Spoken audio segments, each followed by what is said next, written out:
பசிக்குது, பசங்க ஸ்நாக்ஸ் கேட்டு தொல்லை பண்ணிகிட்டே இருந்தாங்க அப்படின்னா சட்டுன்னு குயிக்காக ஒரு 5 மினிட்ஸ்க்குள்ளே ஈஸியான இந்த பிரெட் பிஸாவை செஞ்சு கொடுங்க. சூப்பர் டேஸ்ட்டில் இருந்ததுங்க. அண்ட் இது செய்கிறதுக்கு ரொம்ப டைம் எல்லாமே எடுக்கலை. இது வெயிட் லாஸ் அண்ட் வெயிட் கெயின்கான ஸ்நாக். வீடியோ ஸ்கிப் பண்ணாமல் ஃபுல்லாக பாருங்கள்.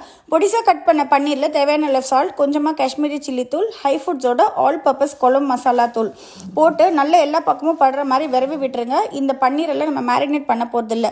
எல்லா டிஷ்ஷஸ்லையுமே நம்மளுடைய ஹோம்மேட் மசாலாஸ் ஏன் ஆட் பண்ணுறோம் அப்படின்னு கேட்டிங்கன்னா, நம்ம ஆல் பர்பஸ் குழம்பு மசாலா தூளில் சேர்த்துருக்க சுக்கு, சீரகம், சோம்பு, கசகசா இது எல்லாமே வந்து ஜீரண மண்டலத்துக்கு ரொம்ப நல்லது. பிஸாலாம் சாப்பிட்டு வயிறு அடைச்சிக்கிச்சு அந்த மாதிரி ஃபீலிங்லாம் உங்களுக்கு நம்மளுடைய ஹோம்மேட் மசாலாஸ் யூஸ் பண்ணும்போது வராது. ஸோ இந்த பன்னீரை வேக வைக்கிறதுக்கு நம்ம கொஞ்சம் பேனில் வந்து கொஞ்சமாக எண்ணெய் ஊற்றிட்டு பன்னீர் பீசஸை போட்டு ஒரு 5 மினிட்ஸ் சிம்மில் ஷாலோ ஃப்ரை பண்ணிட்டீங்கன்னா பன்னீர்லாம் நல்லா சாஃப்டாக வெந்துடும். ஸ்டஃபிங்காக இன்றைக்கி ஒரு பவுலில் ஒரே ஒரு வெங்காயம், பொடிசாக கட் பண்ண கேப்சிகம், நம்ம டாஸ் பண்ணி வச்சுருக்க பன்னீர் பீசஸை நல்லா க்ரஷ் பண்ணியே போட்டுருங்க. சில்லி ஃப்ளேக்ஸ், ஆரேங்கோ போட்டிருக்கேன்.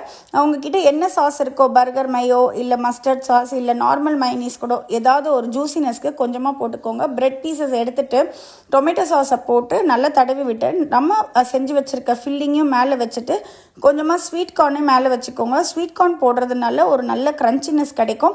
ஃபைனலாக மோசரல்லா சீஸ் போட்டுட்டு இன்றைக்கி 2 வகையாக கூட நீங்கள் செய்யலாம். நீங்கள் தவா இருந்துச்சுன்னா தவாவில் வச்சு கூட செய்யலாம். நான் இன்றைக்கி ஏர் ஃப்ரையரில் தான் செய்கிறேன். இதில் ரொம்ப ஈஸியாக மெல்ட் ஆகிடும்.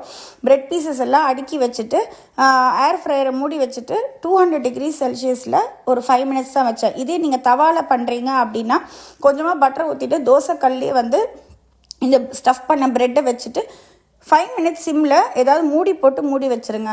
ஸோ அந்த மாதிரியும் பண்ணலாம். இல்லை ஏர் ஃப்ரையர் இருந்தால் ரொம்ப ஈஸியாக இருக்கும். ஏன்னா அந்த அடுப்புனா நம்ம அடி பிடிக்குதா அப்படின்னு சொல்லி நம்ம கொஞ்சம் கேர்ஃபுல்லாக வாட்ச் பண்ணோம். பட் ஏர் ஃப்ரையர் இருக்கும்போது நம்ம இந்த டெம்பரேச்சரை செட் பண்ணிவிட்டு நம்ம வேறு ஏதாவது வேலை பார்த்துட்ருக்கலாம். ஸோ குழந்தைங்க வரும்போது சூடாக கிறிஸ்பியாக கொடுக்கலாம்.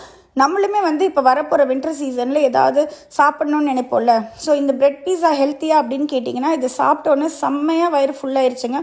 இப்போ டீப் ஃப்ரைட் ஃபுட்ஸு, ஆயிலு, ஸ்வீட்டில் செஞ்ச இந்த பேக்கரி ஐட்டம்ஸ் எல்லாம் வந்து கேக் அந்த மாதிரி சாப்பிட்றத விட கொஞ்சம் ஸ்வீட் கார்னு, பன்னீர், இந்த கேப்சிகம்லாம் போட்டு சாப்பிட்ற பீஸா அதை விட கொஞ்சம் பெட்டர்ன்னு தான் நான் சொல்லுவேன்.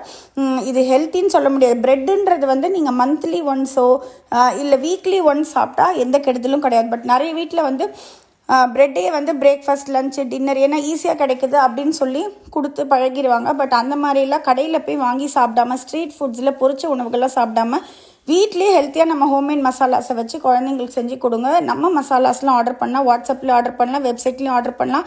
இந்த டேஸ்டியான பிரெட் பீஸா ட்ரை பண்ணி எனக்கு